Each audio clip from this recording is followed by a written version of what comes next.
রাসূল পাক সাল্লাল্লাহু আলাইহি ওয়াসাল্লাম সাহাবায়ে কেরামদেরকে নিয়ে মসজিদে ফজরের সালাত আদায় করলেন। সালাত আদায় করে বসে আছেন। আমার নবীর কলিজার টুকরা সাথীরা, আমার নবীর কলিজার টুকরা বন্ধুগণ, সাহাবায়ে কেরাম রাসূল পাকের চতুর্দিকে বসে আছেন। এমন সময় একজন জওয়ান লোক, একজন যুবক আমার নবীর সামনে দাঁড়িয়ে গেল। চোখের পানি ছেড়ে ছেড়ে কান্না করে ডাক দিয়ে বলতেছে, ইয়া রাসূলুল্লাহ, ইয়া হাবিবাল্লাহ, পয়গম্বর আরবি, সরকারে কায়নাত, দু জাহানের সরদার নবী রহমত জনাবে মুহাম্মদ রাসূলুল্লাহ সাল্লাল্লাহু আলাইহি ওয়াসাল্লাম, আপনার কাছে আমি বলতে চাই, পয়গম্বর আরবি, আমার বাবা ইন্তেকাল করেছেন। আমার নবী বললেন, যুবকরে, তোমার বাবা ইন্তেকাল করেছে, আমি কি করতে পারি? যুবক ডাক দিয়ে বলছেন, পয়গম্বর আরবি, আমার বাবা ইন্তেকালের আগে কয়েকটা ওসিয়ত করে গিয়েছেন, এই ওসিয়তগুলো আপনাকে শোনাতে চাই। নবীজি বললেন, কি বলেছে তোমার বাবা, তুমি আমাকে একটু খুলে বলো। যুবক ডাক দিয়া বলছেন, পয়গম্বর আরবি, আমার বাবা 5 ওয়াক্ত নামাজি, বড় বুজুর্গ আল্লাহওয়ালা। আমার বাবার পাগড়ি আপনার চাইতে ছোট ছিল না, আমার বাবার পাগড়ি আপনার চাইতে আরো বড় ছিল। আমার বাবার জুব্বার লম্বা ছিল, আমার বাবার মাথায় সুন্দর রুমাল ছিল। বুঝাতে চাইলাম, বেচারা বুজুর্গ হতে গেলে যতগুলা স্বাভাবিক বাহ্যিক কারণ সব দেখা যায় আজ। নবীজি বললেন, কি বলতে চাও বলো। যুবক ডাক দিয়া বলছেন, পয়গম্বর আরবি, আমার বাবা ইন্তেকাল করেছেন, আমার বাবা ইন্তেকালের আগে কয়েকটা ওসিয়ত করে গিয়েছেন। এর মধ্যে কথাগুলা এমন ছিল, আমার বাবা তো আপনার পিছনে সালাত আদায় করতেন, মাঝে মাঝে আমার বাবা আপনার ইমামতির আগে ইকামত দিতেন, আমার বাবা আপনার সঙ্গে বিভিন্ন জায়গায় দাওয়াতে গিয়েছেন, আপনার সঙ্গে সফরে ছিলেন। রাসূল পাক বলছেন, বলো তো কি হয়েছে? কথাগুলা দিল দিয়ে শুনবেন। ওই লোকটা আমার রাসূলের পিছনে সালাত পড়েছে, মাঝে মাঝে ইকামত দিয়েছে, নবীজির সঙ্গে দাওয়াত খেতে গিয়েছে, মাথায় লম্বা পাগড়ি ছিল, পরনে লম্বা জুব্বা ছিল, মুখে লম্বা দাড়ি ছিল, তসবিহও ছিল, অভাব নাই। রাসূল পাক বললেন, তো চিনেছি, এখন কি হয়েছে বলো।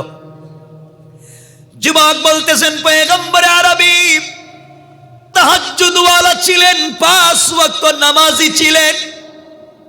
বুঝলাম তো কি হয়েছে। আমার বাবা ইন্তেকালের আগে ওসিয়ত করেছেন, যদি তিনি ইন্তেকাল করেন, দুনিয়ার কোন মানুষ দিয়া যেন তার গোসলের ব্যবস্থা না করা হয়। দুনিয়ার কোন মানুষ যদি তাকে গোসল করা হয়, পয়গম্বর আরবি আপনাকে যেন নিয়ে যাই, আপনি ওখানে গিয়ে আপনার হাত মুবারক দিয়ে আমার বাবার শরীরে কিছু পানি ছিটাইয়া দেন, আপনার মুখের থুতু আর লালা মুবারক বের করে আমার বাবার মৃত বডিতে যেন লাগাইয়া দেন। রাসূল পাক বলছেন, যুবক বলো, আমার মুখের লালা আর পানি ছিটাইয়া দিলে কি লাভ?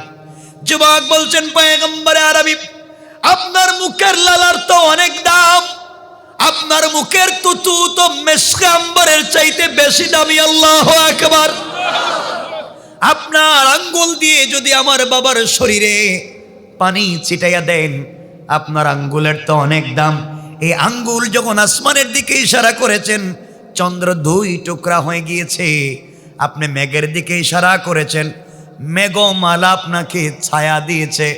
পয়গম্বর আরবি, এই জন্য আমার বাবা বুঝাতে চাইলেন, আপনি যদি আপনার হাত মোবারক দিয়ে আমার বাবার বডিতে পানি ছিটাইয়া দিয়া দেন, আর আপনি যদি মুখের থুতু মোবারক লাগাইয়া দেন, আমার বিশ্বাস যে এই বডিতে রাসূল পাকের মুখের লালা থুতু লেগে যাবে, কবরের ভিতরে ওই লাশটার সঙ্গে কেউ বেয়াদবি করবে না। পড়েন সুবহানাল্লাহ। আমার নবীজি বললেন, যুবক মেনে নিলাম, তোমার বাবার বডিতে আমি থুথু ছিটাইয়া দিব, পানি ছিটাইয়া দিব। এক নম্বর ওসিয়ত মেনে নিলাম। পয়গম্বরে আরবি আমার বাবার 2 নম্বর ওসিয়ত হলো, দুনিয়ার কোনো দামি পোশাক দিয়া আমার বাবার কাফনের কাপড় দিতে নিষেধ করেছেন। আমার আব্বা জান বলেছেন, আপনি যদি আপনার পরনের একটা জুব্বা, আপনার পরনের একটা পাঞ্জাবি আমার বাবার কাফন হিসাবে দিয়ে দেন, আপনার পাঞ্জাবি দিয়া বাবার যদি লাশটাকে কাফন হিসাবে দিয়ে দেই, আমার বাবার বিশ্বাস হলো যে পাঞ্জাবির রাসূল পাকের বডির সঙ্গে লেগেছে, যে পাঞ্জাবির সঙ্গে মোহরে নবুয়ত লেগেছে, যেই পাঞ্জাবির মধ্যে রাসূল পাকের শরীরের ঘাম মোবারক লেগে আছে, ওই পাঞ্জাবি দিয়ে যদি আমার বাবার কাফনের ব্যবস্থা করা হয়ে যায়, পয়গম্বরে আরবি আমার বাবার বিশ্বাস, ওই পাঞ্জাবির ভিতরে যিনি থাকবে তাকে কবরের ভিতরে ফেরেশতারা আযাব দিবে না। পড়েন না সুবহানাল্লাহ। আমার নবীজি বললেন, যুবক মেনে নিলাম। এরপরে কি বলতে চাও বলো? যুবক বলছেন, পয়গম্বরে আরবি আমার বাবার 3 নম্বর ওসিয়ত, আমার বাবার যখন জানাজার সময় হবে, দুনিয়ার কেউ যেন আমার বাবার জানাজার ইমামতি না করে, আপনি বাবার লাশের সামনে দাঁড়িয়ে ইমামতি করবেন। আমার বাবা চায় আপনি যেন তার সিনার সামনে দাঁড়াইয়া ইমামতি করেন। পয়গম্বরে আরবি আমার বাবার বিশ্বাস, যার জানাজা রাসূল পাক পড়িয়ে ফেলবেন, যার জানাজার ইমামতি স্বয়ং আখিরি জামানার পয়গম্বর পড়াবে, তাকে কবরের ভিতরে কোনো প্রশ্ন করা হবে না। আল্লাহ পাক বুঝবেন তার বন্ধুর সঙ্গে লাশের মৃত ব্যক্তির সম্পর্ক আছে। এজন্যে বলুন, আপনি আমার বাবার জানাজার ইমামতি করবেন কিনা? রাসূল পাক বললেন, যুবক মেনে নিলাম, তোমার বাবার জানাজার ইমামতি করব। এবার বলো কি জানতে চাও? আবার যুবক বলছেন, পয়গম্বরে আরবি আমার বাবার শেষ ওসিয়ত, আমার বাবাকে যখন কবরে মাদফুন করা হবে, কবরের ভিতরে রাখা হবে, আপনি নিজের হাতে কবরে রাখবেন আমার বাবার ওসিয়ত। রাসূল পাক যাকে কুলে করে উঠে কবরে রাখবেন, তার মতো সৌভাগ্যবান কোনো প্রাণী পৃথিবীতে আর নাই। এই জন্যে আমার বাবার শেষ কথা হলো, বলেন না আপনি আমার বাবাকে কি কবরে রাখবেন? রাসূল পাক যুবকের হাত ধরে বললেন, কথা দিলাম, কথা দিলাম রে যুবক, আমার তুতো দিয়া তোমার বাবার লাশে লাগাইয়া দেব, আমি পানি ছিটাইয়া দেব, আমার জুব্বা খুলে তোমার বাবার কাফনের ব্যবস্থা করব, আমি তোমার বাবার জানাজার ইমামতি করব, আমার কুলে করে তোমার বাবাকে কবরে রাখব। যুবক খুশি হয়ে গিয়েছে। আবু বকর বসা, ওমর বসা। ওমর যুবকটাকে ধরে বললেন, যুবক বল না তোর বাবার নাম কি? রাসূল তো বলেছেন তোমার বাবাকে জানাজা পড়াবেন, থুতু লাগাইয়া দিবেন, কবরে রাখবেন, নিজের জুব্বা খুলে দিবেন। এত বড় সৌভাগ্য পৃথিবীতে কোন মানুষের হয়েছে কি আমাদের জানা নাই। এত বড় সৌভাগ্য কার রে? যুবক বল না তোর বাবার নামটা কি বল। যুবক বলতেছে, আমার বাবার নাম হলো, মদিনার এমন কোন মানুষ নাই যেই মানুষ আমার বাপকে চিনে না। আমার বাবার নাম আব্দুল্লাহ ইবনে উবাই ইবনে সালুল। কি বুঝলেন? কি কইলেন আপনারা? নাউজুবিল্লাহ বলবেন না? আব্দুল্লাহ ইবনে উবাই ইবনে সালুল মুনাফিকদের নেতা, মুনাফিকদের রইস, মুনাফিকদের লিডার। উহুদের যুদ্ধ থেকে 300 মানুষ নিয়ে যে ফিরে এসেছিল রাসূলকে একা রেখে, কথা শুনবার পরে ওমর দাঁড়াইয়া গেছেন, তরবারি খুলছেন, কয় দিকে আয়, তোর বাপ মারা গেছে আবার তুইও আসছিস আর এতগুলো ওসিয়ত আদায় করলে? না না, এটা তো মুনাফিক ইয়া রাসূলুল্লাহ। এরা কি আপনি চিনছেন? নবীজি বলেন, আমি তো চিনি, আব্দুল্লাহ ইবনে উবাই ইবনে সালুলকে তো ভালো করে চিনি। আমার পিছনে নামাজ পড়ছে, আমার সঙ্গে প্লেটে খাইছে। সাহাবায়ে কেরাম বলছেন, ইয়া রাসূলুল্লাহ জানেননি আপনার পিছনে নামাজ পড়ে মসজিদ থেকে বের হইয়া মুনাফিকি করছে? আল্লাহ বলছেন ওয়াইদা খালাউ ইলা শায়াতিনহিম ক্বালু ইন্না মাআকুম ইন্নামা নাহনু মুস্তাহজিউন। শয়তানেরা মুসলমানদের কাছ থেকে যখন চলে যেত, মুসলমানদের কাছে এসে বলতো আমরা তোমাদের সাথে আছি। রাসূল পাকের কাছে এসে বলতো আমরা আপনার সাথে আছি। ওয়াইদা খালাউ ইলা শায়াতিনহিম আই রুআসাইহিম রাজাউ ইলা রুআসাইহিম, তারা যখন তাদের নেতা লিডারদের সঙ্গে মিশত তখন বলতো ক্বালু ইন্না মাকুম, আমরা তোমাদের সাথে আছি। ইন্নামা নাহনু মুস্তাহজিউন, মুসলমানদের কাছে যাই শুধুমাত্র টাট্টা বিদ্রুপ করার জন্য। পয়গম্বর আরবি অত টাটকা মুনাফিক আপনার পিছনে নামাজ পড়ছে, উহুদের যুদ্ধ থেকে 300 মানুষ নিয়ে ব্যাক করছে, আর সারা জিন্দেগি আপনার বিরোধিতা করছে, আপনাকে মারার জন্য মসজিদে জেরার তৈরি করছে। পয়গম্বর আরবি এর জানাজায় আপনি যাবেন নাকি? সারা জিন্দেগি সাহাবায়ে কেরামের বদনাম করছে, মুনাফিকি করছে, আবার 5 ওয়াক্ত নামাজও পড়তো, লম্বা জুব্বাও পড়তো, পাঞ্জাবিও আছে। পয়গম্বর আরবি বলছেন ওমর, আমি জানি লোকটা মুনাফিক, আমি জানি ওটা একটা বদমাইশ, কিন্তু এখন পর্যন্ত আল্লাহ কোরআনের আয়াত নাজিল করে আমাকে কিছু বলেন নাই। আমি তো রহমতের নবী, আমার ভিতরে দরদ আছে, এজন্যে আমি না করতে পারি না, আমি তার জানাজায় যাবই। কে যাবেন? কথা বলেন না কেন? রাসূল পাক নিজের জানাজায় যাবেন বলতেছে। মুনাফিক নেতা। আমি কি বুঝাতে চাই শুনবেন শেষ পর্যন্ত। নবীজি বলেন সাহাবীরা যাই বলো না কেন, মুনাফিক হোক আর যাই হোক, তো আমার পিছনে নামাজ পড়ছে, মাঝে মাঝে ইকামত দিছে, আমার সঙ্গে দাওয়াত খাইতে গেছে, যাই করুক আমি তার জানাজায় যাব, কারণ আল্লাহ তো আমাকে নিষেধ করেন নাই, সে মুনাফিক। সাহাবায়ে কেরাম রাসূলের পাঞ্জাবি টেনে ধরছেন, যাইয়েন না। তাদের ভিতরে কত ব্যথা, এই শয়তানটা তো বহুত কষ্ট দিছে। একবার যায় রাসূল পাক জানাজায় পৌঁছে গেলেন, নবীজি জানাজায় হাজির হয়ে গেলেন, সাহাবায়ে কেরাম দাঁড়িয়ে আছেন। আমার রাসূল যখন মুনাফিক নেতা আব্দুল্লাহ ইবনে উবাই ইবনে সালুলের জানাজায় দাঁড়িয়ে ইমামতি করতে লাগলেন, সামনে লাশ আছে, রাসূল দাঁড়াইয়া আল্লাহু আকবার বলে হাত উঠাইলেন, কান পর্যন্ত নাভিতে না বানবার জন্য নামাজ শুরু হয়ে গিয়েছে। আল্লাহু আকবার বলে হাত উঠাইছেন, জিবরাইল হাজির, সালাম দিয়ে বলছেন ইয়া রাসূলুল্লাহ, হাত উঠাইছেন, নামাইতে পারবেন না? সুবহানাল্লাহ বলবেন না? আল্লাহু আকবার বলেন না? ইয়া রাসূলুল্লাহ, হাত উঠাইছেন, কান পর্যন্ত নামাতে পারবেন না, হাত বাঁধা যাবে না।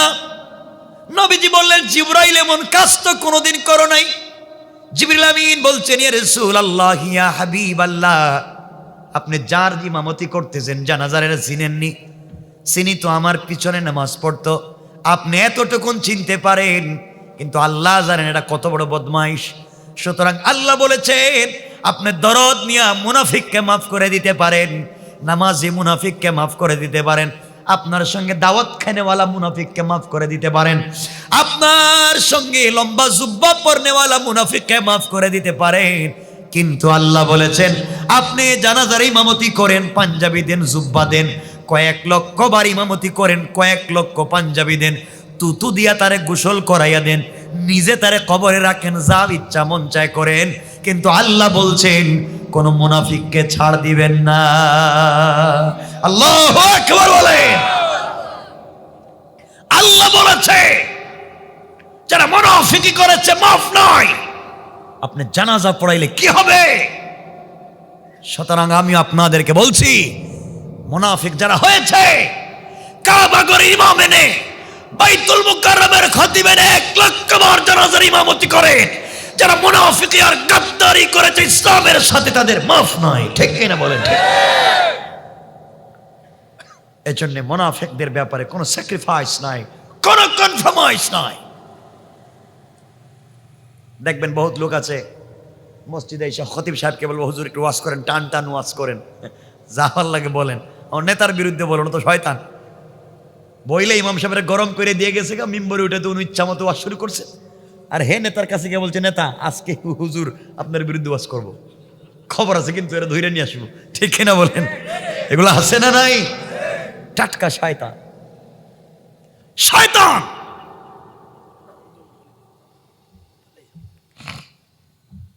কষ্ট পাচ্ছেন আমার কথায়?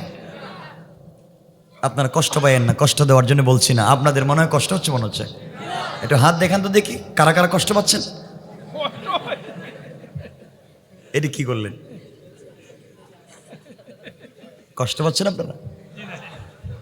আমি খুব লম্বা কথা বলবো না, আমি ভাইদেরকে বলে রাখছি টাইম। মুনাফিকদের 15টা আলামত আছে। আমি আজকে 15টা আলামত বলতে চেয়েছিলাম, 15টা আলামত মুনাফিক চেনার। দেখবেন বহুত লোক আছে আপনার সামনে দিয়ে যাচ্ছে, লম্বা করে সালাম দিচ্ছে, এরপরে দেখবেন তসবিহ পড়তে, সুবহানাল্লাহর তসবিহ। আপনার সামনে গিয়ে একটু ট্রাই করে তার পিছনে তাকায় দেখবেন হ্যাঁ আপনার দিকে কেমনে তাকায়। আছে না এগুলা? খারাপ, শয়তান, নাফরমান। এগুলার থেকে সমাজকে বাঁচানো দরকার আছে না নাই? কথা বলেন, আছে না নাই? এজন্য আমার মুসলমান বন্ধুগণ, গভীর মনোযোগ। আল্লাহ রাব্বুল ইজ্জত ওয়াল জালাল আমার তেলাওয়াতকৃত আলোচ্য আয়াতগুলোর ভিতরে 29 নম্বর পারা 70 নম্বর সূরা সূরাল মাআরিজের 15 নম্বর আয়াত থেকে আল্লাহ বলছেন, আমার আল্লাহ হঠাৎ করে বললেন, কাল্লা ইন্নাহা লাযাব, কখনো ছেড়ে দিবেন না তাদেরকে। কারে? আসতে বললেন কেন? এখানে কেউ আসেননি? এটা হাত উঠান দেখি, কে আছেন? কি আল্লাহ আল্লাহ, তাহলে তো আপনাদের কাছে মুড়ি দেওয়া দরকার দেখতেছি।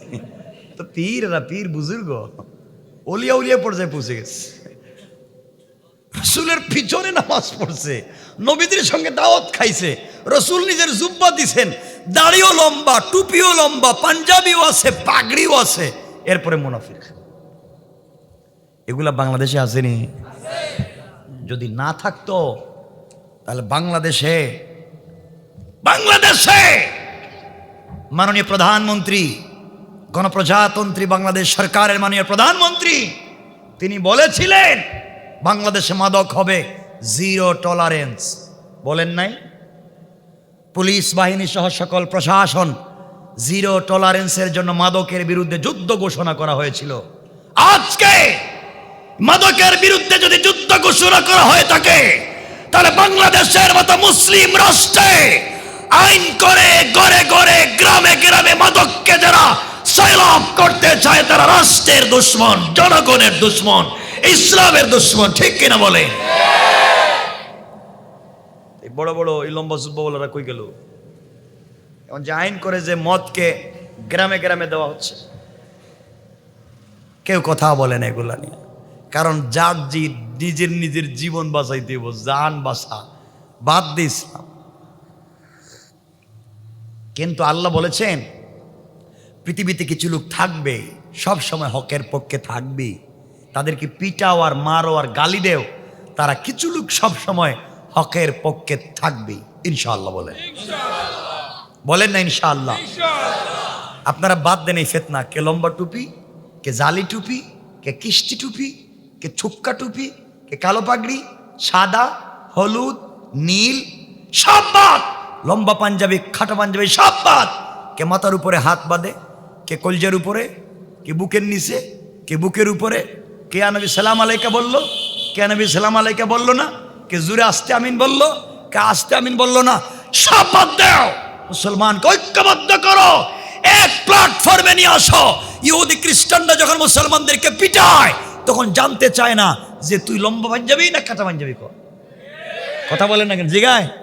জিজ্ঞাসা করে না তোর পাগড়ি কালো না সাদা, এটা কর। তুই হাত কি নাবির নিচে বাঁধছিলে না কলজের উপরে, এটা কর। জিগায়নি?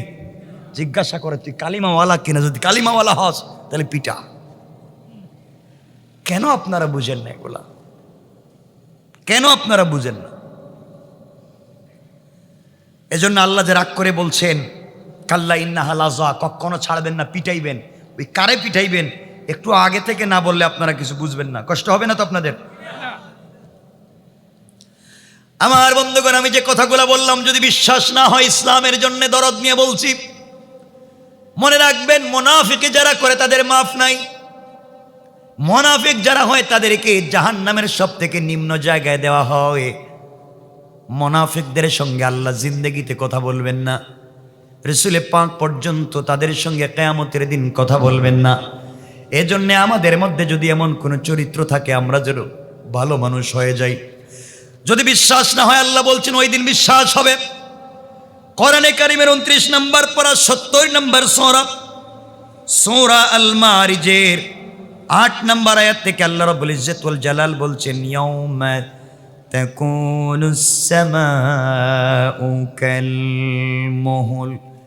আল্লাহ রাব্বুল ইজ্জত ওয়াল জালাল বললেন যেই দিন আসমানগুলা গলিত তামার মতো গলে গলে ফুটা ফুটা হয়ে পড়বে, যেই দিন আসমান গলে যাবে ওই দিন বুঝতে পারবে আল্লাহর কথা সত্য ছিল না মিথ্যা। আল্লাহ বলছেন যেদিন দেখবা আসমানগুলা গলে গলে ফুটা ফুটা হয়ে পড়ে যায়। এরপরের আয়াতে আল্লাহ বলছেন ওয়াতাকুনুল জিবালু কাল আইন, যেই দিন পাহাড়গুলা রঙিন তুলার মতো সুতার মতো উড়ে যাবে, যেই দিন পাহাড়গুলো উড়ে যাবে তুলার মতো হয়ে, এই দিন আল্লাহ বলছেন বন্ধুরে তুমি যার জন্য মুনাফিকি করেছো, যেই বন্ধুর কথায় তুমি গাদ্দারি করলা, আরেকজনের সঙ্গে বেঈমানি নাফরমানি করলা, মানুষকে ঠকাইলা, ধান্দা মান্দা করলা, যার জন্য করেছো আল্লাহ বলছেন ওয়ালা ইয়াসআলু হামিমুন হামিমা।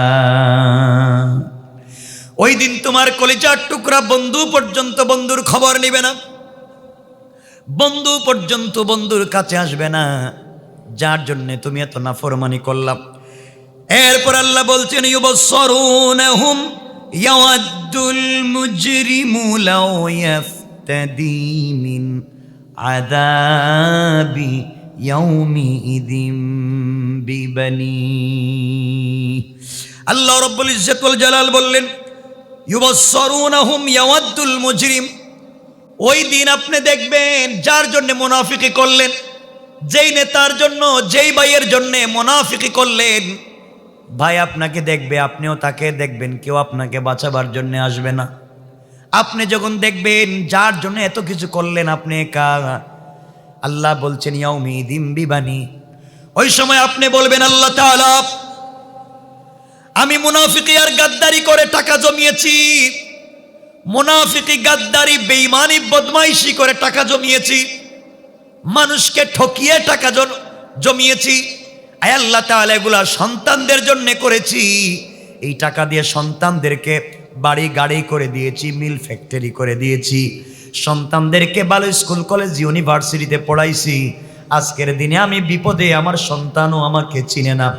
আল্লাহ বললেন ইয়াউমিদিম বিবানি, এমন সময় ওই ব্যক্তি বলবে আল্লাহ আমার নামে যে আপনি মুনাফিকদের লিখে রাখলেন, আমি তো আমার জন্য কিছুই করি নাই, আমার নামে লেখা মুনাফিক, আমি নামাজের আজানের পরে মসজিদে নামাজ পড়ি নাই, আমি নামাজ ছাড়া মুনাফিক। আয় আল্লাহ লেখা আছে রমজান মাসে আমি রোজা রাখি নাই কিন্তু ইফতারের সময় ইফতার করেছি, আমি বড় মুনাফিক। আয় আল্লাহ আমার আমল নামায় লেখা একটা দিন রোজাও রাখি নাই, একটা দিন ইতিকাফও করি নাই, তারাবির নামাজ পড়ি নাই, ঈদের দিন ঈদগাহে গিয়েছি, আল্লাহ আমার নামে লেখা মুনাফিক। আল্লাহ বলেন ও মুনাফিক, মসজিদে আসলে না, তারাবি পড়লে না, রোজাও রাখলে না, এরপরে ঈদগাহে আসলে সবার মতো লম্বা জাব্বা পরে সুন্দর করে সেজে আতর গোলাপ লাগাইয়া তুই আসলে মুনাফিক, আজকে কেমনে বাঁচবে? আল্লাহ তাআলা আমার নামে তো মুনাফিকি লেখা, আল্লাহ তুমি আমাকে বাঁচাও, তুমি আমাকে বাঁচাও। আল্লাহ বলবেন তোকে ছেড়ে দেওয়া যাবে না, আল্লাহ বলবেন গোলাম আজকে তোরে ছেড়ে দিব না। গোলাম বলবে ইয়াউমিদিম বিবানি, প্রয়োজন বুঝে তোমার প্রায় ধরি, আমার বাচ্চাদেরকে বাঁধো যাদের জন্য আমি মুনাফিকি করে টাকা জমাইলাম, আমার সন্তানদেরকে বাঁধো, আমাকে ছেড়ে দাও আল্লাহ আমি এগুলাতে নাই। আল্লাহ বলবেন গোলাম বলের পরে কি? গোলাম এবার বলবে আল্লাহ আমার সন্তানদেরকে তোমাকে দিলাম, আমাকে ছেড়ে দাও। আল্লাহ বলবেন ছাড়বো না, এরপরে কিছু বলা লাগলে বল। গোলাম এবার বলছে ওয়া সাহিবাতিহি ওয়া আখি। হায় আল্লাহ তাআলা আমার আমল নামায় লেখা আমি মুনাফিকি করছি, আমার আমল নামায় লেখা আমি সুদ খাইছি, আমার আমল নামায় লেখা ঘুষ খাইছি। আল্লাহ আমার জন্য না, ওয়া সাহিবাতিহি, আমার বউর জন্যে। আল্লাহ বলবেন কেমনে? আমার স্ত্রী আমাকে প্রতিদিন বলে, আপনি যে চাকরি করেন, পাশের বাড়ির দুলাভাই তো একই চাকরি করে, পাশের বাড়ির দুলাভাইয়ের ঘরে ওর নামের জুয়েলারি আছে, এয়ার কুলার, এয়ার কন্ডিশন আছে, আপনি কি চাকরি করেন, আপনার ঘরে নাই কেন? আল্লাহ আমি তো নাফরমানি করতাম না, মুনাফিকি গাদ্দারি করতাম না, সুদ ঘুষ খাইতাম না, হালাল পথে চলতাম, এই জন্যে আমার ঘরে কিছু ছিল না। কিন্তু স্ত্রীর জ্বালাতন শুনে আমি ঘুষ খাইতাম, স্ত্রীর নির্যাতন শুনে আমি সুদে টাকা এনে ঘরে এয়ার কন্ডিশন এনেছি। আয় আল্লাহ তাআলা, আমার আমল নামায় কেন লেখা সুদের কারবার আমি, ঘুষের কারবারে আমি, মুনাফিক আমি স্ত্রীর জন্য করছি। ওয়া সাহিবাতিহি, আমার বউরে বান্ধব, আমারে ছেড়ে দাও। কথা বুঝেননি আমার? আল্লাহ বলবেন তোর সন্তানদেরকে বাদলাম, তোর বউরে বাদলাম, কিন্তু ছাড়বো না। গোলাম বলছে আল্লাহ আমার আমল নামায় লেখা আমি বেঈমানি করছি, আমি আর একজনের বিচার রে হালাল রে হারাম বানাইছি, তার বিচারে আরেকজনে পাইয়ে দিয়েছি, এর বিনিময়ে মুনাফিকি করে কিছু টাকা পাইছি। আয় আল্লাহ আমার আমল নামায় লেখা আমি এগুলা করছি। ও আখি, আমার ভাইদেরকে বাদো, আমার বোনদেরকে বাদো। আয় আল্লাহ তাআলা, আমি বড় ভাই ছিলাম, ভাই বোনদেরকে বড় করবার জন্যে, লালন পালন করবার জন্যে আমি রাত দিন গাদার মতো খাটুনি দিয়ে কাজ করেছি, ভাইদেরকে বিদেশে পাঠিয়েছি, ইউরোপ আমেরিকায় পাঠিয়েছি, বোনদেরকে ভালো জায়গায় বিয়ে দিয়েছি। আয় আল্লাহ সারা জিন্দগি ভাই বোন চিন্তা করতে করতে নিজের কথা ভুলে গিয়েছি। ভাই বোনদেরকে স্টাবলিশ করেছি, বোনদেরকে ভালো জায়গায় বিয়ে দিয়েছি, ভাইদেরকে ইউরোপ আমেরিকায় সেটেল করেছি, দেশের বাড়িতে সুন্দর বাড়ি বানিয়েছি, সব তো ভাই বোনদের জন্য করলাম। আজ আমার আমল নামায় লেখা বেঈমানি, আমার আমল নামায় লেখা মুনাফিকি। আয় আল্লাহ আমাকে কেন বাঁধছেন? আমার ভাই বোনদেরকে বাঁধেন। ওয়া আখি, আল্লাহ বললেন তোর সন্তানদেরকে বাঁধলাম, তোর স্ত্রীকে বাঁধলাম, তোর ভাই বোনদেরকে বাঁধলাম, আর কি? আয় আল্লাহ তাআলা আমার আমল নামায় লেখা দেখি আমি নাফরমানি করছি, আমার আমল নামায় লেখা গ্রামের বিচারে 2 নম্বরই করছি, আমার আমল নামায় লেখা আরেকজনের জমি খাদ্য দখল করছি। আল্লাহ ওগুলো আমি করি নাই, তাহলে কে করছে? এরপরে গোলামের পরের আয়াতে বলছে ওয়া ফাসিলাতিহিল্লাতী তুই। আয় আল্লাহ তাআলা আমার আমল নামায় লেখা আমি আরেকজনের মাথায় বাড়ি মাইরে মাথা ফাটাইয়া দিছি, আমার আমল নামায় লেখা বিয়ানি বাজার থেকে আমি চান্দাবাজি করছি, আমার আমল নামায় লেখা গভীর রাত্রে আরেকজনের ওয়াল ফালাইয়া দিছি, আমার আমল নামায় লেখা আমি আরেকজনের জমি আমার জমিতে হাত ঢুকাইয়া দিছি, আমি করি নাই, কে করছে? ওয়া ফাসিলাতিহিল্লাতী তুই। আমার গোষ্ঠীর মুরব্বী আমারে বলছে তুই বল, তুই কর, আমরা তোর পিছনে আছি, লাঠি দিয়া বাড়ি দে, যত টাকা লাগে জেল জুলুম আমরা দেখব, তুই কর। এগুলো আসেনি? ওয়া ফাসিলাতি, আমার গোষ্ঠীর মুরব্বী বলছে, আয় আল্লাহ আমার গ্রামের বড় মাতব্বর বলছে, আমার দলের নেতা বলছে চাঁদাবাজি কর, ওই মহিলার রেপ কর, এর ঘরে ডাকাতি কর, যত কিছু লাগে আমি করব। আল্লাহ আমি সব করছি তাদের কথায়, আজ কেন তারা নাই, আমার নামে কেন এতগুলা মামলা? ওয়া ফাসিলাতিহিল্লাতী তুই। আয় আল্লাহ আমার গ্রামের মুরব্বী, আমার গোষ্ঠীর মুরব্বী, আমার দলের মুরব্বীরে বান্ধব। আল্লাহ বলেন বাদলাম, কিন্তু তোরে তো ছাড়তাম না। গোলাম পায়ে ধরে কান্দে আর বললে আল্লাহ আমাকে ছেড়ে দাও। আল্লাহ বলে ছাড়বো না, আর কি দিবে? এবার গোলাম বলছে ওয়া মান ফিল আরদি জামিআন সুম্মা ইউনজি। আয় আল্লাহ তাআলা আমার সন্তান দিলাম, আমার স্ত্রী দিলাম, ভাই বোন দিলাম, মা বাপ দিলাম, গোষ্ঠীর মুরব্বী দিলাম, গ্রামের মুরব্বী দিলাম, দলের মুরব্বী দিলাম, এরপরে ছাড়বেন না? কয় না। আয় আল্লাহ ওয়া মান ফিল আরদি জামিআন সুম্মা ইউনজি, আসমান জমিনে যা কিছু আছে সব তোমারে দিলাম, আজকের দিনে আমারে ছেড়ে দাও, আর মুনাফিকি করতাম না। আল্লাহ বলেন এখন তো আমার হাতে ধরা, তুই মুনাফিকির তো লাইনই নাই। কথা বলেন না, কথা বলেন না কেন? দেখবেন কিছু মুরব্বী আছে, হয় মুরব্বী, আপনাদেরকে বলতেছি না, না আগে তো বহুত শয়তানি বদমাইশি করছি, এখন সব বাদ দিয়ে দিছি, এখন ভালো মানুষ হয়ে গেছি। আল্লাহ কহ শয়তান, এখন তোর সব মেশিন নষ্ট হয়ে গেছে। ও তো মেশিনই নষ্ট, কিচ্ছু করতে পারবে না। কথা বলেন না কেন? এখন ভালো হয়ে গেছে, আল্লাহ আমি তো নষ্ট করে দিয়েছি সব। এজন্য ভালো টাইমে ভালো হয়ে যাও। আমার বন্ধুগণ, গোলাম বলছে আল্লাহ আসমান জমিনে যা আছে সব দিলাম। আল্লাহ বলবেন ছাড়লাম না, তাইলে কি করা যায়? আল্লাহ বললেন গোলাম রে, আসমান জমিনে যা আছে সব দিলে আমি কিন্তু তোকে ছেড়ে দেব না। সন্তান দিলে ছেড়ে দেব না, মা বাপ দিলে, ভাই বোন দিলে, স্ত্রী দিলে ছেড়ে দিব না, এরপরে তুই মুরব্বীদেরকে দিলে ছাড়ব না। আল্লাহ এবার জবাব দিচ্ছেন, কাল্লা ইন্নাহা লাযা, কখনো না, কখনো আজকে ছাড়বো না। যা জীবনে তোর ক্ষমতার বাহাদুরি দেখাইলি, যা শয়তানি করলি, আজকে তোরে ছাড়বো না। কাল্লা, কখন, ইন্নাহা লাযা, তোর আগুন দিয়ে জ্বালাবো। নাযাতাল লিশাওয়া, যে আগুন চামড়া জ্বালায়, হাড্ডি জ্বালায়, গুস্ত জ্বালায়, রক্ত জ্বালায়, এমন করে তোর জ্বালাইয়া পিটাইয়া তোকে দুনিয়ার, তোকে জাহান্নামে পাঠাবো। এরপর আল্লাহ বলবেন এখন ডাক দে, এখন ডাক দে তোর বাপ, তোর ছেলেদেরকে ডাক দে, যাদেরকে খাওয়ানোর জন্য শয়তানি করছস। বউরে ডাক দে, যার কথা গড়রে সুন্দর করছস। ভাই বোনরে ডাক দে, যাদেরকে ইউরোপ আমেরিকার দেশে সেটেল করছস, নিজে শয়তানি করছস। ডাক দে তোর দলের মুরব্বী, তোর গ্রামের মুরব্বী, গোষ্ঠীর মুরব্বী, ডাক দে। তাদউ, পরের আয়াতে আল্লাহ বলছেন তাদউ মান আদবারা, ডাক দে ওদেরকে যাদের কথায় শয়তানি করলে। ওয়া তাওয়াল্লা, ডাকবে, কেউ আসবে না। এরপর আল্লাহ বলেন মুনাফিকি করে সম্পদ জমাইছো, 2 নম্বরই করে ধান্দা বান্দা করে সম্পদ জমাইছো, জাল দলিল করছো, জাল নামজারি করছো, প্রিন্ট নিজের নামে আনছো, নিজের চাচাতো বাইরে ঠকাইছো, নিজের ইয়েতিমরে ঠকাইছো, নিজের বাইরে নিজের বাবা নিজের ছেলেরে সম্পত্তি দিছো। ও হাদি সাহেব, নিজের মেয়েরে দেও নাই, নিজের মেয়েরে দেও নাই, নিজের ছেলেরে দিছো। এইভাবে ঠকায়া ঠকায়া শয়তানি করছো। এরপরে আয়াতে আল্লাহ বলছেন ওয়া জামাআ ফাআওয়া, এত কিছু শয়তানি করে সম্পদ জমাইলি, আজকের দিন দেখ তোর সম্পদ তোরে বাঁচায়নি। নাউজুবিল্লাহ বলেন। 9:30 হয়ে গেছে, ভাইকে নিয়ে আসেন।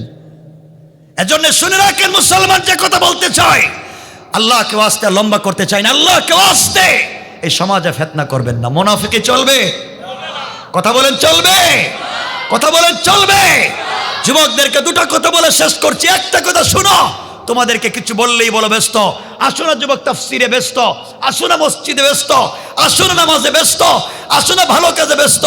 আরে যুবক, তুমি দুনিয়া দুনিয়া দুনিয়া দুনিয়া বলে যতটুকুন ব্যস্ত, তোমার চাইতে কোটি গুণ বেশি ব্যস্ত আজরাইল তোমাকে নিয়া। ঠিক কিনা বলেন? ব্যস্ততা বাদ দাও। এই জন্য যুবকদেরকে আমার শেষ কথা তোমাদেরকে শোনাচ্ছি।